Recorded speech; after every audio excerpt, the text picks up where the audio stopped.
বছরের শুরুতেই রোজা আহমেদকে বিয়ে করে সবাইকে চমকে দেন সঙ্গীত শিল্পী তাহসান খান। এই মুহূর্তে দাম্পত্যের যে সুখের সময় কাটছে এই তারকা দম্পতির তাদের সন্দেহ নেই। তবে এই জুটিকে নিয়ে চর্চা ছিল বিস্তর, যদিও এসবের কোনো কিছুতেই পাত্তা না দিয়ে নিজেদের কাজেই ব্যস্ত থেকেছেন তারা। বরাবরের মতোই একজন ব্যস্ত শিল্পী তাহসান সঙ্গীত অভিনয় ছাড়াও নানা ধরনের সংস্থা ও শিক্ষকতার সঙ্গেও যুক্ত তিনি। কাজেই তার খ্যাতির পাশাপাশি ব্যস্ততার চূড়াও বেশ খানিকটা উঁচু। তবে সব কাজ দূরে সরিয়ে এই মুহূর্তে স্ত্রীকে নিয়ে ব্যস্ত সময় কাটাচ্ছেন তাহসান।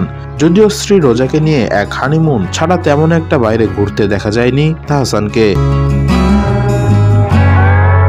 তবে এর আগে তাহসান যখন স্ত্রীকে নিয়ে হানিমুনে মালদ্বীপ যান তখন তাদের আদুরে মুহূর্ত মনে দাগ কাটে অনুরাগীদের। এবারও তার ব্যতিক্রম হলো না। নিজেদেরকে একান্ত মুহূর্তে ধরা দিয়ে ভক্তদের ভালোবাসায় ভাসছেন তাহসান রোজা। সম্প্রতি এক জলপ্রপাতের ধারে দেখা গেল তাহসান রোজাকে, যদিও তারা স্পষ্ট করেননি ঠিক কোথায় রয়েছেন তারা। তবে ধারণা করা হচ্ছে সেই জলপ্রপাতটি যুক্তরাষ্ট্রের ভার্জিনিয়ায় অবস্থিত black water false state park. শুক্রবার মধ্যরাতে ফেসবুকে বেশ কিছু ছবি প্রকাশ করেন রোজা আহমেদ। সেখানেই মূলত তাহসান রোজাকে একান্ত সময় কাটাতে দেখা যায়। দুজনের গায়ে শীতের পোশাক, পেছনে দেখা যাচ্ছে দৃষ্টিনন্দন সেই জলপ্রপাত ও পাহাড়।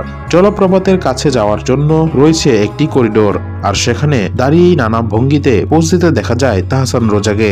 এই সময় রোজাকে বুকে টেনে নিলেন তাহসান।